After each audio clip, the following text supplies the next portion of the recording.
Luke DeCock of the News and Observer. Maybe you'll be there tonight. I don't know. San Jose doesn't exactly bring out the stars. But how are you, sir? I'm good. Andrei Svechnikov and I will both be there tonight. Isn't It's that an exciting, nice? exciting Friday night in West Raleigh. It is. Part of me wants them to go through the entire opening night rigmarole again so they can introduce Andrei to the crowd on the ice so they can go bananas.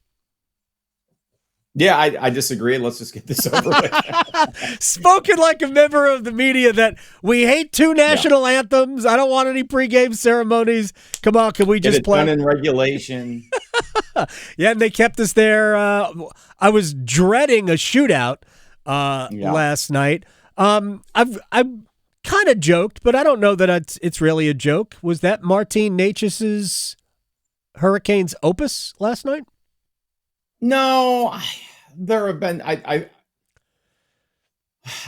feel like I'd have to go back and really look this up.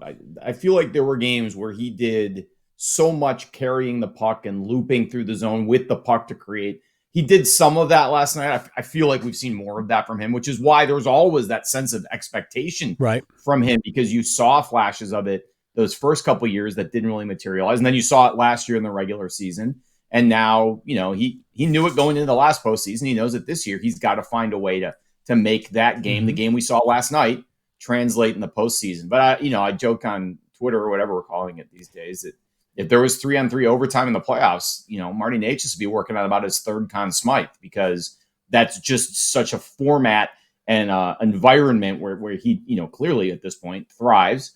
Sort of 6-on-5 too, to an extent. So it's really good to see a couple guys like Necas. Sort of Kokiemi has been consistent but getting better. Yeah, it was not a great start. We all know it. The State Fair road trip felt like the State Fair road trip of old. And last night, for most of two periods, didn't look like there was a whole lot of improvement there. But they really did find their game. I thought Kokiemi was terrific. I thought Necas was terrific. I thought Freddie gave them what they needed, obviously still rounding into form. But the phrase I've used all along, Adam, and I know this because I've used it with you repeatedly, is when you're a team like the Hurricanes, a road trip like that, in October like this, is a motivational dead zone.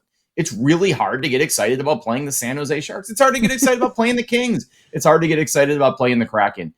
You've got to find ways to motivate yourself. And yes, we say, okay, well, they're professionals. They should motivate themselves. But that is always easier said than done. And the reality is the Hurricanes can squeak out enough points to make the playoffs. They should win the division. But you're going to go through what they just went through. And hopefully for them, last night's a turning point.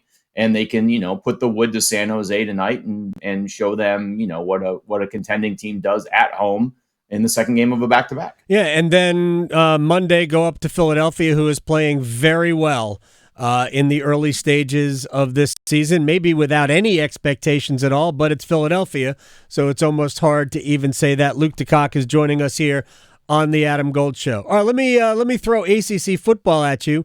Nobody thought, maybe you did, I didn't, I certainly didn't see a loss to Virginia coming. I thought the danger zone would be this week at Georgia Tech. I actually think that based on last week, I think this week will be fine for UNC because now, in a way, the pressure's off. And I don't know if there should have been pressure for beating Virginia, but there obviously was. Yeah, no, I mean, I think everybody thought if there was a tripwire here, it was at Georgia Tech and Atlanta, because it has been so many times. And people keep asking me, how is this possible? How can a team like North Carolina lose to a team like Virginia, a team that had to commit 2 outrageous penalties just to lose to NC State at home? It's incredible. It's at this point, it's happened under multiple coaches, under an entire generation of players. At this point, it defies explanation. It's clearly not. There's clearly not one root cause. There's something systemic in there that prevents North Carolina from properly motivating itself across years and years of coaches and assistant coaches and players and athletic directors from winning the games that they have to win, that they're supposed to win. Obviously, they can go down to Miami and Florida State and beat those teams and, have highlights we're still watching 20 years later. But it's the Virginias and Georgia Techs that kill them every time. And It's hard for me to say exactly why that is at this point. If I knew, I would have written a column about it. But the fact that they did this the week before the Georgia Tech game suggests this an incredible inevitability about this. And if I were Mac Brown or Bubba Cunningham, I'd really want to try to find some kind of innovative thinker to dig in on this and figure out why this keeps happening, because it's clearly a systemic thing. We need the head of a live rooster, I believe, and nobody knows what to get Jimmy and Millie for a wedding present. Luke DeCock is joining us here on the Adam Gold Show. We're dealing with a lot of stuff here, said Crash Davis in the Mound Visit, right? Look, I think they'll be okay, but that closing stretch of difficult games, Duke at home, Clemson and NC State on the road, even though Clemson is a shell of what Clemson was, still very good defensively. NC State's got one of the best defenses in the country as well. I mean, just two dynamite defenses could just make it hard, and then North Carolina's got to overcome themselves. Duke without Riley Leonard, if he cannot play at Louisville, is what? Not a tremendous concern. I mean, I think they've shown they can beat NC State without Riley Leonard. They've shown they can compete with Florida State with a considerably less than full strength Riley Leonard. And I'm still, despite the win over Notre Dame, I'm still not a Louisville believer. I just don't think this team is very good. They've got a ton of injuries right now. I think it's a program that's getting better. Yep. But I think when you look at their early wins, it's kind of like Syracuse. It was a little bit of a mirage. Yes. And we saw that last night with the Orange in horrific, tragic fashion, football wise, I should say, because we're dealing with all kinds of crap in real life. But I feel like this is a game that Duke's defense should be able to win for them, especially if Jawar Jordan doesn't play or is half strength. I think he's a terrific player. His explosiveness, his ability to make big plays. That's something that Louisville has really thrived on this year. If he's not at full strength, then that obviously is harder for Louisville. But I look at Duke's defense. I look at the physicality of Duke's defense. I look at Duke's ability to run the ball, whether or not Riley Leonard or Henry Beelan's at quarterback. I think the Blue Devils are going to be okay, and I think this is going to keep them alive. The Florida State loss is heartbreaking because not only did they lose that game big in the end, but they had a chance to win it if Riley Leonard had stayed in the game. They had a real chance to win that game. Tallahassee was shook that night. There's no question that the Seminoles were in a battle they weren't expecting. I'm still not sold on the Seminoles as a CFP team, but they're good. There's no question about that. So I think Duke's got not a lot of margin for error, but I still feel like this is a game Duke should win. Well, should win. That's bold. I mean, I think it's a game that they can win. Without Riley Leonard, I don't think they will. And for whatever reason, even though Riley Leonard really was a shell of himself, and we could see that he was not really going to be part of the run game, Florida State still, I guess, kind of assumed that he would be. And Duke's running game was, very effective against the Seminoles, even though Riley couldn't run. He did. He did have the 113-yard run where he got into some open space and scrambled. I think they had to honor him. I think they knew he wasn't at his best, but I think Florida State knew they had to honor that and did. The place where Riley Leonard being less than full strength really hurt them was against the pass rush, and he just didn't have that elusiveness in the pocket. The thing that distinguishes Riley Leonard is that sort of Mr. Clean magic eraser for the Duke offense, where he can kind of get them out of any error, and he just didn't have that. And then there were a couple of overthrows. Clearly, he was having a hard time, pushing off that right foot. Yep. And he overthrew a couple balls that weren't were not typical for him. All right, real quick about Florida State.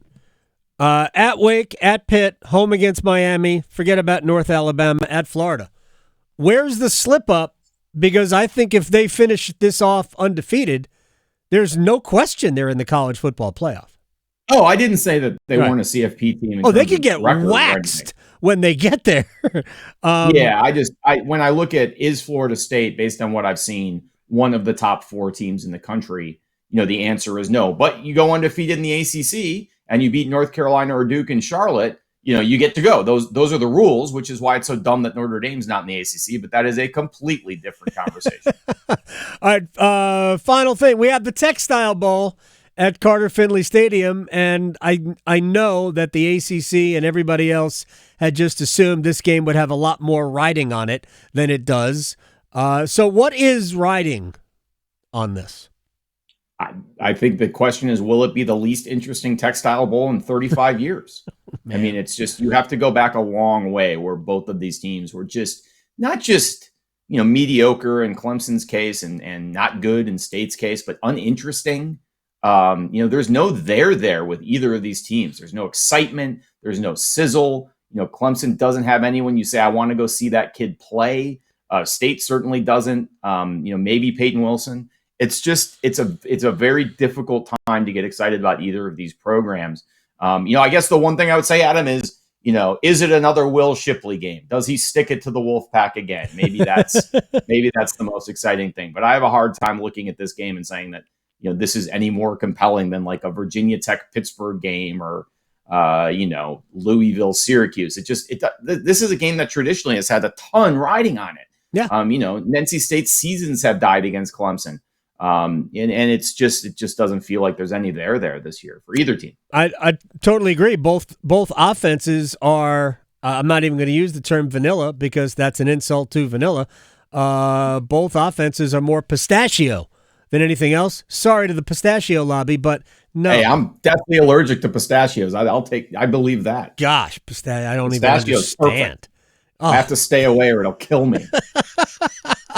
But, I mean, yeah, the two offenses in this game are just dreadful. But we are going to see two pretty good defenses. And here, to me, is the fascination. Can Clemson avoid a 6-6 finish? I have to go back and look at this. They still have Notre Dame and North Carolina to play. If they lose this, we're staring at 6-6. And they're at South Carolina. I think that's a game that Clemson can win. But you're talking about things we haven't talked about with regard to Clemson in decades. It's just, this is not what we're used to under Dabo. And I think, you and I talked about this after the Duke game earlier in the year. You walk around on the field before the game, that does not look like Clemson. Duke was the bigger, more imposing, more athletic looking team. That doesn't always play out on the field. But that hasn't been the case with Clemson. You look at them and they got a Sammy Watkins or a Dexter Lawrence or an Isaiah Simmons. That's an NFL player. Yeah. And he's going to be trouble. And Clemson's going to have a bunch of them. I look at Clemson now and they look like Elon. There's nothing there.